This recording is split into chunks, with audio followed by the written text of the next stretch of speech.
only place we would not convert to school was our bedroom. But the rest of the house, we will convert it back to school. Then at night, back to home. So that's how it was.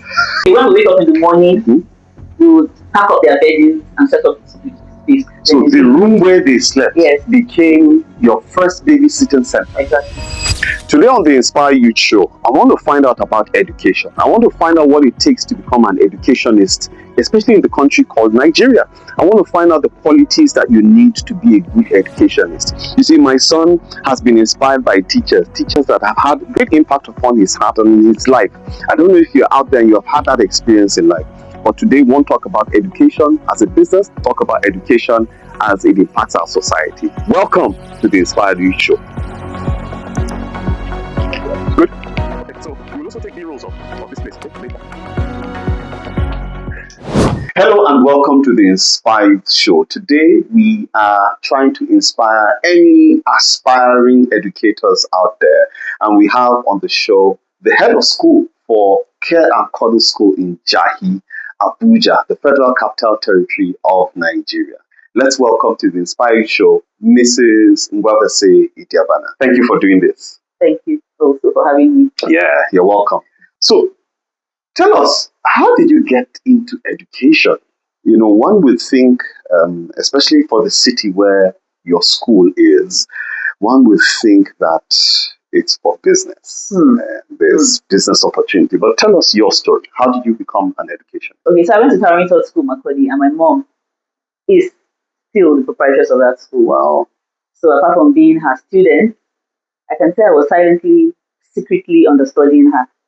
And after I graduated from her school and I went to secondary school, all my holidays were spent working with her. You know, during the holidays, she gets to go to school to catch up on missed work and all that.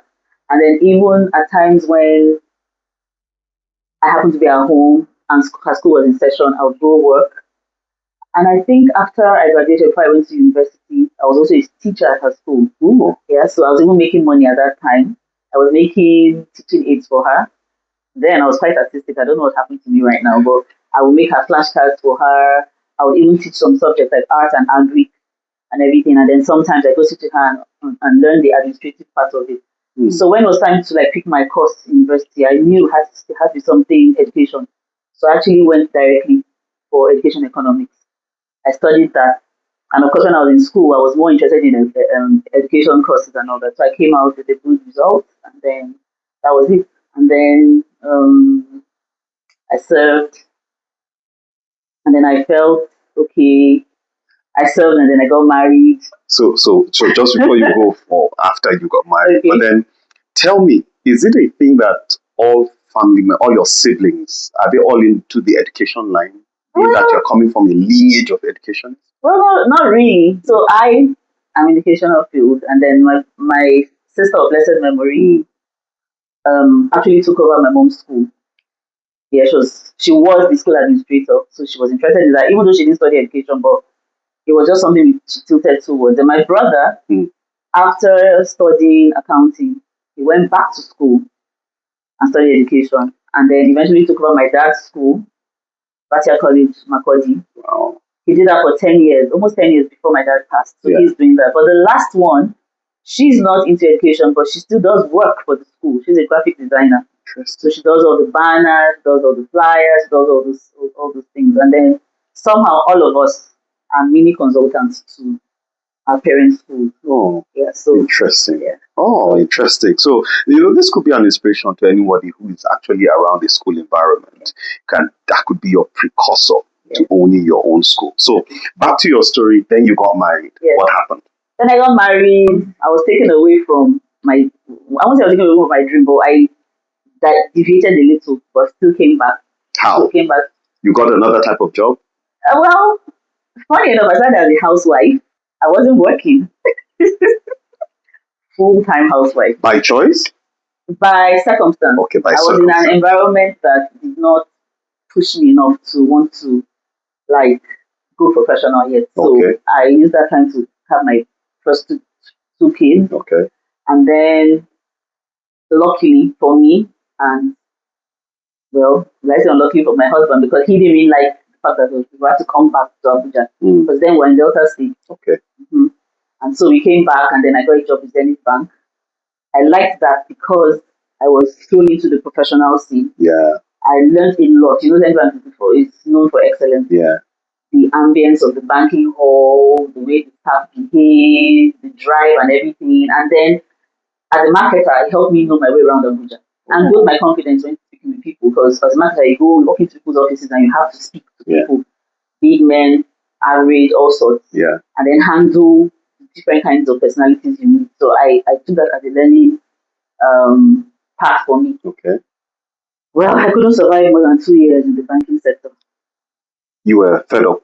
You were frustrated with the work. I knew it wasn't really my thing because it was, I just had something pulling me and saying, okay, I knew I couldn't, in fact, everybody in the bank knew that I was talking about having my school. They all knew. So when we go for meetings, they're like, this person, her mind is not here. Her mind is actually, and then my son had a health challenge. And of course, for me, that was a cue to leave. We almost lost him actually. Wow. Yeah.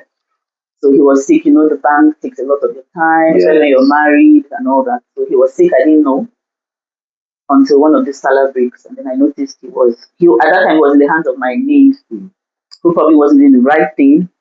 And so during the holiday, I noticed he was ill, took him to the hospital and all that, and he had, I can't pronounce the word, but it has to do with blocked intestine. Okay. So at 5 months, he did a surgery.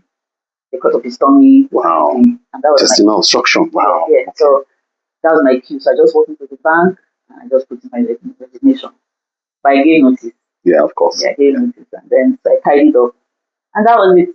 You left the bank? I left the bank. How did your husband react to that? He kicked against it because for him, I was delving into the unknown. For him, the bank was like a stable place. You know, you didn't get your salary and everything. But I knew, come on, I had almost lost my son. Yeah. And for me, what could be worse than that? So I moved. We got a place in Taco. That's where we started.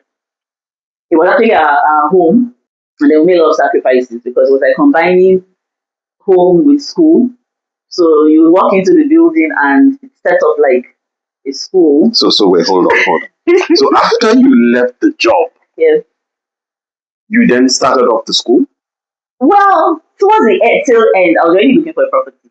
Okay. So you were looking for a property with the mind of starting off a school? Actually, a babysitting center. Oh, that's what you wanted to do. Yes, I just wanted to take care of kids. In fact, my target then was 20 children. I just want to take care of 20 children. So it was like, okay, I'll set up my home, but make it safe proof.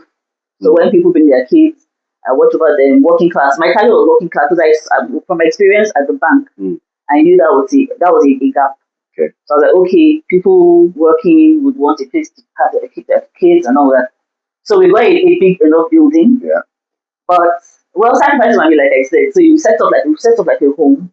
So sorry, like a school. But then there will be one room that okay, this is your private space.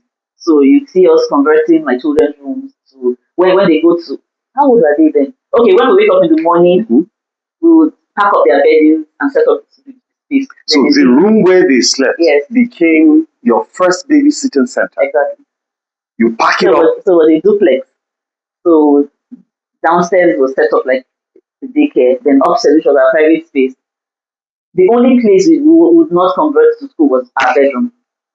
For the rest of the house, we would convert it back to school.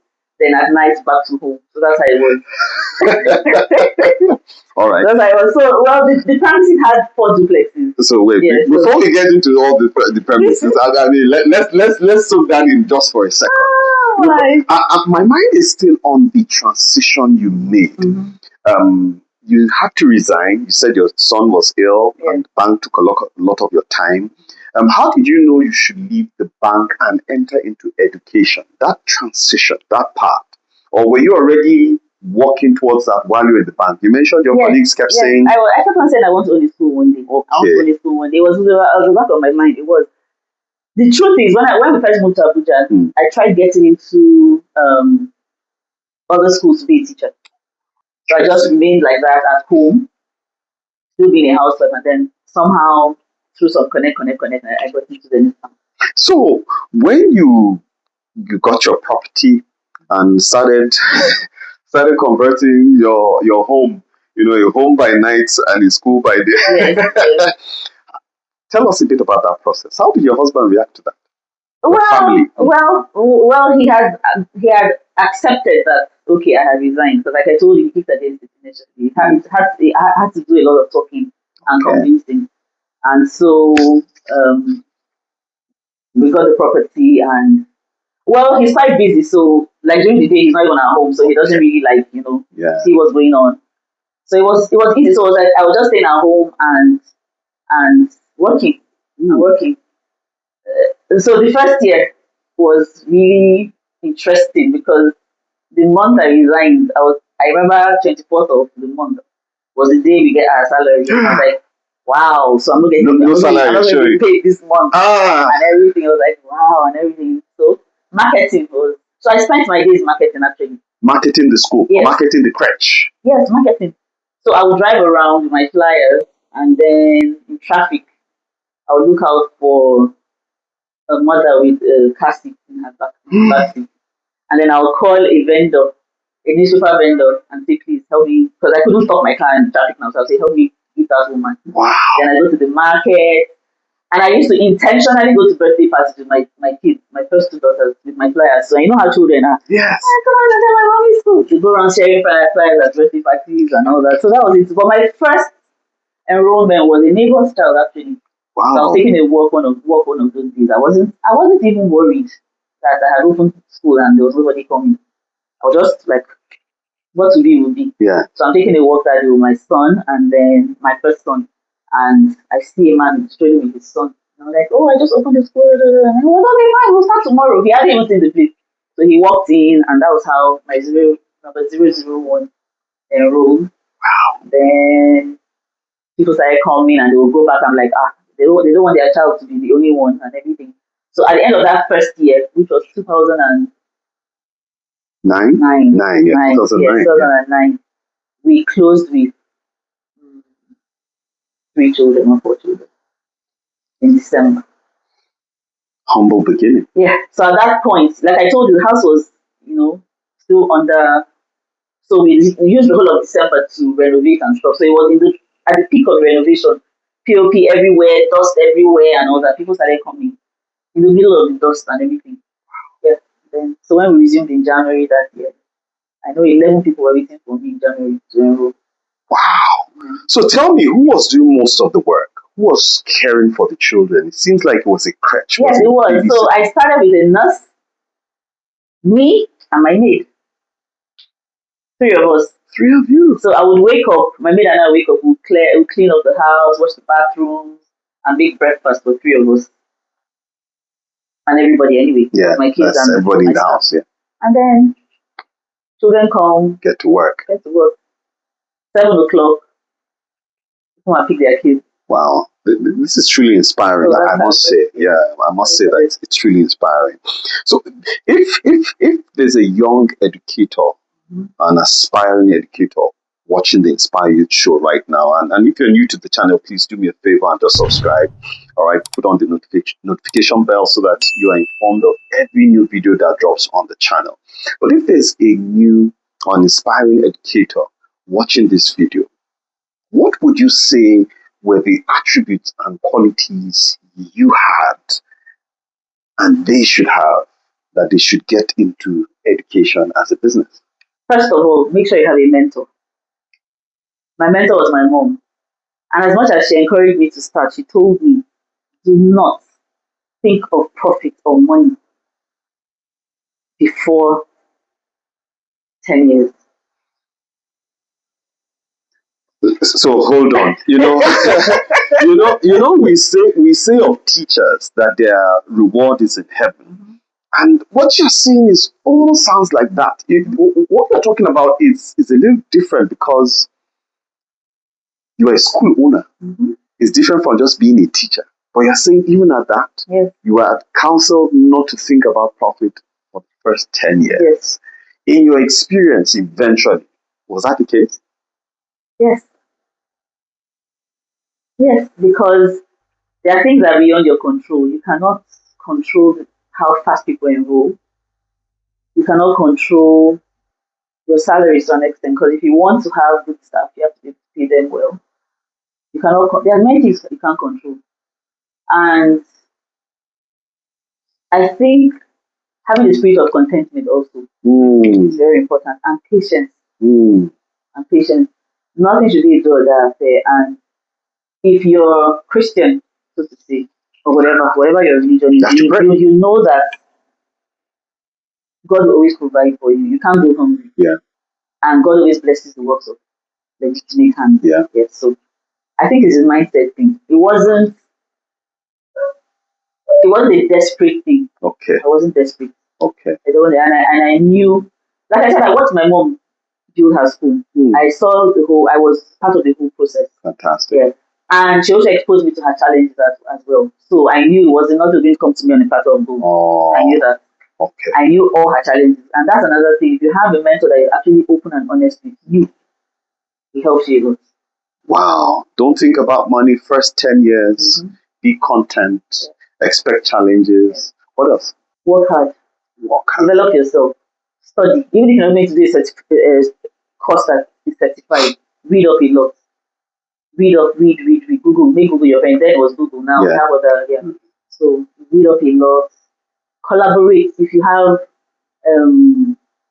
other people too in the same starting at the same time, and you don't feel their competition, open up to them. So I have a group of friends also. I have a cousin in particular. Yeah. She has a school in Lagos. Okay. So we would always rub minds, always.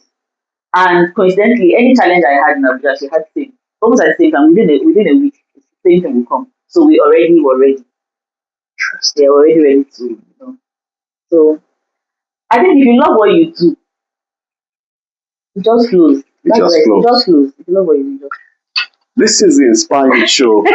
We're talking to Mrs. Nguavese Idiabana, and she's told us some things that have made us ponder. The show continues.